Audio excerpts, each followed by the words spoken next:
Hello ladies and gentleman, boys and girls. क्या आप जीवन में आगे बढ़ना चाहते हो और सफलता की चोटियां छूना चाहते हो तो फिर ये चैनल आपके लिए। क्योंकि मेरा पैशन, मेरा प्रोफेशन, मेरा मिशन, मेरा विजन आपके इस सफ़र में आपका हम सफ़र बनो। इसीलिए आपको चाहिए कि मेरे वीडियोस को ध्यान से देखिए, ध्यान से सुनिए और अपने जीवन में आप भी और मैं भी इसे अप्लाई करेंगे, so that together we can make this world better place to live. तो शुरू करते हैं आज का वीडियो। और आज का टॉपिक देख रहे हैं आप, हाउ टू हैंडल फेलियर्स और सेटबैक इन योर लाइफ। हर आदमी को फेलियर्स का सामना करना पड़ता है, सेटबैक्स आते हैं और उसे उस व्यक्ति को हैंडल करना पड़ता है। हम हमारे फेलियर्स को, सेटबैक को कैसा हैंडल करते हैं, ये क्यों इम्पोर्टेंट है, पहले इसके बारे में हम कुछ जानते हैं। शायद आप जानते हो या नहीं हो, ये जितने भी बड़े बड़े सीईओज, बड़े बड़े मल्टीनेशनल कंपनीज के जो सीईओ है, उनकी अर्निंग्स के बारे में क्या आपको पता है? फॉर एग्जाम्पल, ओरेकल के सीईओ लैरी एलिसन की ईयरली पैकेज है 2800 करोड़ पर एनम। और हमारे गूगल के सीईओ सुंदर पिचैया,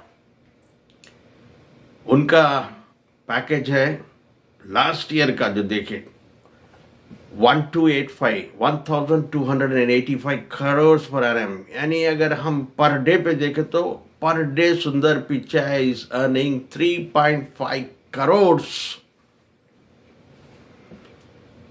हमारे यूथ जो डिग्री कर लेते हैं, कोई इंजीनियर बनता है, कोई डॉक्टर बनता है, कोई चार्टर्ड अकाउंट बनता है, और उन्हें पैकेज मिलता है सालाना 6 लाख, 10 लाख, 20 लाख, बस उसमें बहुत खुश हो जाते हैं। वो समझते हैं कि हर चीज़ उन्होंने अचीव कर लिया है, अब उन्हें आगे कुछ करना की ज़रूरत नहीं है। वो कंफर्ट जोन में आ जाते हैं और उसके बाद उनका ज़्यादा से ज़्यादा टाइम यूट्यूब, व्हाट्सएप, फेसबुक, इन सोशल मीडिया पर जा रहा है। मैं मेरे एक्सपीरियंस से बता रहा हूँ आपको। इन्हें ये चीज़ समझना चाहिए कि अभी बहुत आगे उन्हें बढ़ना है। लोग 3.5 crore per month, per day कमा रहे हैं। तो ऐसे सीईओस जिनकी salary package 2800 per annum, 1285 crore per annum है, उनसे इंटरव्यू में क्या पूछा जाता है? मैंने इसके बारे में रिसर्च की कि ऐसे लोग इतने टॉप के लेवल्स पर, इन्हें जब अपॉइंटमेंट किया जाता है तो इनसे क्या क्वेश्चंस पूछे जाते हैं। तो मुझे पता चला, मुझे मालूम हुआ कि इनसे सक्सेस स्टोरीज नहीं पूछी जाती, इनका परफॉर्मेंस नहीं पूछा जाता, because the calibre of person is not tested by his success stories or performance. It is tested by his skills to handle failures and setback in life.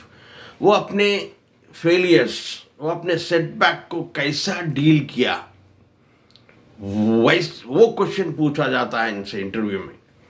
और जब वो आंसर देते कि how they have handle failures, how they have handle the setbacks, उनके answer से ये पता चलाने की कोशिश करते कि was they were stable and स्थिर, जैसा कि हिंदी में स्थिर बोलते, क्या वो इस फेलियर में, इस सेटबैक में भी स्टेबल थे। और ये स्टेबिलिटी, जो स्थिरता है इवन ड्यूरिंग फेलियर्स, वो कैसे आती है? वो दो चीज़ों से आती, एक कॉन्फिडेंस और दूसरा अपने फ्यूचर को डार्क नहीं देखना। कोई इन हालात में फेलियर और सेटबैक में अगर वो अपना कॉन्फिडेंस लेवल को लूज कर ले और अपने फ्यूचर को डार्क देखे तो वो डिप्रेशन में चले जाता है। आज हमारे पास कई केसेस आते हैं डिप्रेशन, और कई नौजवान सुसाइड्स कर लेते हैं। उनका दो ही कारण होते हैं, एक तो कॉन्फिडेंस लूज कर लेते हैं लाइफ से, दूसरा वो डिप्रेशन में चले जाते हैं और अपने फ्यूचर को डार्क देखते हैं। तो हम हमारे एनएलपी में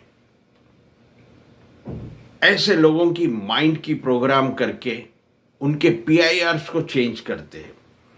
पीआईआर्स यानी पर्सनल इंटरनल रिप्रेजेंटेशन। आप जो भी हो अपने पीआईआर से हो। पीआईआर से आपका स्टेट बनता है। आप रिसोर्सफुल स्टेट में हो या अनरिसोर्सफुल स्टेट में हो, वो आपका पीआईआर जैसा फॉर्म हुआ तो आप या तो अच्छे स्टेट में रहते हो या नहीं तो फिर अनरिसोर्स। अगर आप अच्छे स्टेट में हो तो आपका कॉन्फिडेंस लेवल भी अच्छा होता है और आप फ्यूचर को भी ब्राइट देखते हो। ये कुछ टेक्निक्स भी है, हम एनएलपी के द्वारा आपको आपका कॉन्फिडेंस लेवल बढ़ाने में और आपके फ्यूचर को ब्राइट देखने में मदद करते हैं। इसी के बारे में और हम आगे बढ़कर चर्चा करते हैं कि जब हम ऐसे प्रॉब्लम्स या सेटबैक से फेस करते हैं तो हमेशा हमें ये सोचना चाहिए कि बहुत इम्पोर्टेंट चीज़ आपके सामने बता रहा हूँ, ध्यान से सुनिए। आपको हमेशा ये सोचना चाहिए कि दिस टू शैल पास, ये वक्त भी गुजर जाएगा। ये नेचर है, हर अंधेरी रात के बाद उजाला रोशनी आना ही चाहिए, दिन आना ही चाहिए। यहाँ पर एक किंग की स्टोरी आपके साथ शेयर करना चाहूँगा।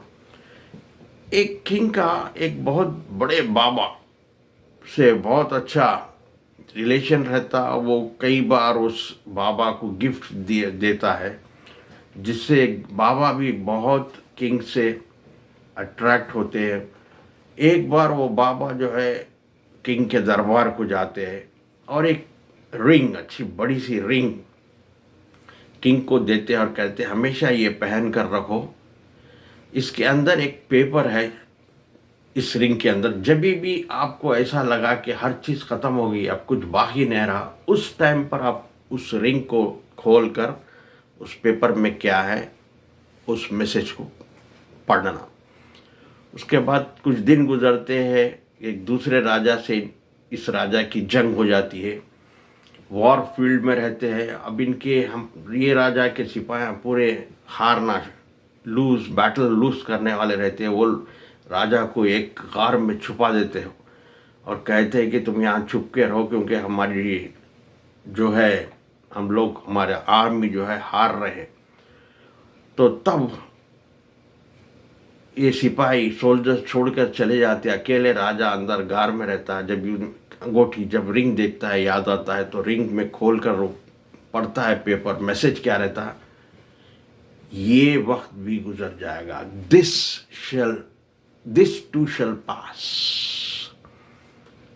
अब वो पढ़कर थोड़ी देर शांति से बैठता, उतने में जो है पूरा सिचुएशन पलट जाता। ये इनके जो आर्मी है उनके ऊपर भारी पड़ जाती है and they defeated the opposite Kings army, opposition. और उसके बाद ये लोग वो जीत जाते हैं। उसके बाद एक बहुत बड़ा जश्न होता है महल के अंदर।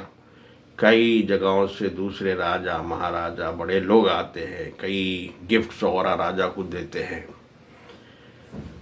जब ये खुशी के टॉप पर रहता, पीक पर रहता, फिर यही बाबा के अंगूठी में जो लिखा हुआ है बात याद आती, दिस टू शैल पास।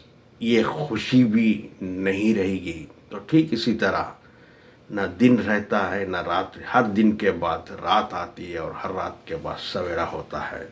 तो राजा के समझ में आ जाता, वो अपना क्राउन निकाल कर अपने बेटे को बना देता है किंग, और अपने क्रिएटर की ढूंढने और उससे कनेक्शन बढ़ाने के लिए निकल जाता है। और ये क्रिएटर से कनेक्शन बनाना बहुत इम्पॉर्टेंट है लाइफ में, याद रखिए। एक बहुत बड़ी इम्पॉर्टेंट बुक है जो बड़ी फेमस हुई, जो हर कामयाब व्यक्ति, हर सक्सेसफुल पर्सन इसे जानता है, कई लोग इसे पढ़े हुए भी है। इस पुस्तक का नाम है 7 habits of highly successful people. तो इस बुक के ऑथर स्टीवन कोवी, इन्होंने बुक लिखने से पहले 3000 सक्सेसफुल पर्सनालिटीज से मिला, उनका इंटरव्यू करा, उनके ऊपर रिसर्च की। उस 3000 व्यक्तियों से रिसर्च करने के बाद वो ने 7 हैबिट्स निकाली इन कामयाब लोगों की।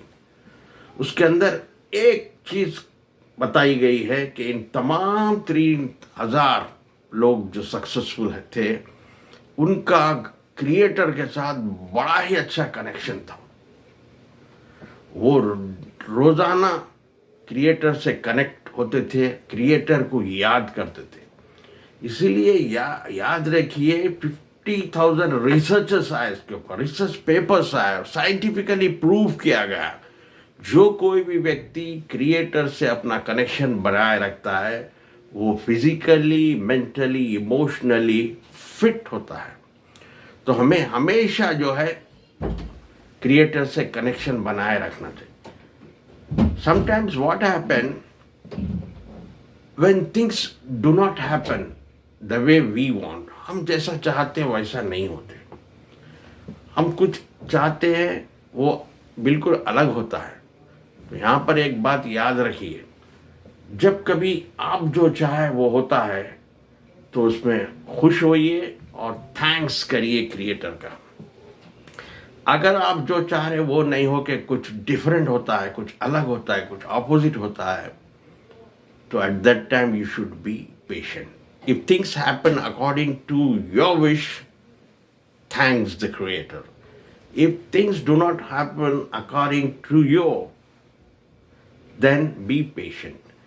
जब कुछ आप जैसा सोचते वैसा हुआ तो शुक्र करो, अगर नहीं हो रहा तो सब्र करो। जब आप जैसा चाहे वैसा नहीं हो रहा तो यहाँ पर एक चीज़ आपको बिलीव करना चाहिए कि it is happening according to God's will. आप से बढ़कर ऊपर वाले को मालूम है आपके लिए क्या बेहतर है। तो यहाँ पर भी NLP का एक बहुत ही अच्छा प्री सपोजिशन है, बहुत अच्छा बिलीव दिया है, what ever happens happen for a purpose. और मैं इसे कहता हूँ what ever happen happen for your own good. एक किंग की स्टोरी इससे पहले भी मैंने शेयर की, अभी भी शेयर कर कर मेरा वीडियो को एंड करता हूँ। एक किंग और उसका मिनिस्टर, मंत्री, दोनों एक जंगल में जाते। वहाँ पर एक टाइगर से एनकाउंटर हो जाता, जिस एनकाउंटर में किंग लॉस्ट हिज थंब, अंगूठा चले जाता। इमीडिएटली मिनिस्टर बोलता जो भी हुआ अच्छे के लिए, what ever happen happen for your good. और राजा को बहुत ही गुस्सा आता, ही बिकम एंग्री, अरे मेरा तो थंब चलेगा, he is telling happen for my good. ये क्या करता है, एक ड्राई वेल रहता पर मैं उसमें ढकल देता है मिनिस्टर को, कहता this is also happen for your good बोल के अकेला वो अंदर चले जाता है जंगल के। वहाँ पर कुछ ट्राइबल्स जो है उनके गॉड को बलि देने के लिए एक ह्यूमन बींग को ढूंढते रहते, इसको पकड़ लेते हो। तो ये कहता मैं फलाने जगह का किंग हूँ। तो जब वो कहते अरे ये तो बहुत अच्छी बलि मिल रही है हमारे गॉडेस को, राजा की बलि ले जाते हैं, एक झाड़ पटाई कर देते हैं, रात भर रहते। दिन में सुबह में बलि देने के लिए एक आता है, वो फिजिकली सर्च करता है इसकी बॉडी को, is he fit to give बलि टू द गॉडेस, क्या इसे बलि दे सकते हैं। देखे तो क्या इसका अंगूठा नहीं रहता, थंब नहीं रहता। वो कहता है वी कांट गिव बलि because he doesn't have thumb, नहीं है, थंब नहीं है इसका। इमीडिएटली उसको अनटाई करके फ्री छोड़ देते जाइए। तो जब याद आता है मिनिस्टर की बात, जो भी हुआ अच्छे के लिए, what ever happen happen for my good. वो सीधा जाता है मिनिस्टर को बाहर निकालता है, ड्राइवर सर कहता है ऐसा, पूरी कहानी सुनाता है। तब मिनिस्टर भी उसके पैर पर गिर जा कहता है तुमने इस ट्राइबल में फेंक कर जो कहा था, दिस हैपन फॉर्मेट, बिल्कुल सही है। अगर आप ऐसा नहीं करते, हम दोनों अगर जाते, आपको तो छोड़ देते, लेकिन मैं तो परफेक्ट था, मेरा गर्दन काट देते। They used to give bali of me. तो ये होता है। तो इसलिए सीखते रहिए, आगे बढ़ते रहिए। Keep learning, keep growing. The more you learn, the more you earn. Until we meet next, please take care. God bless you and thank you for watching.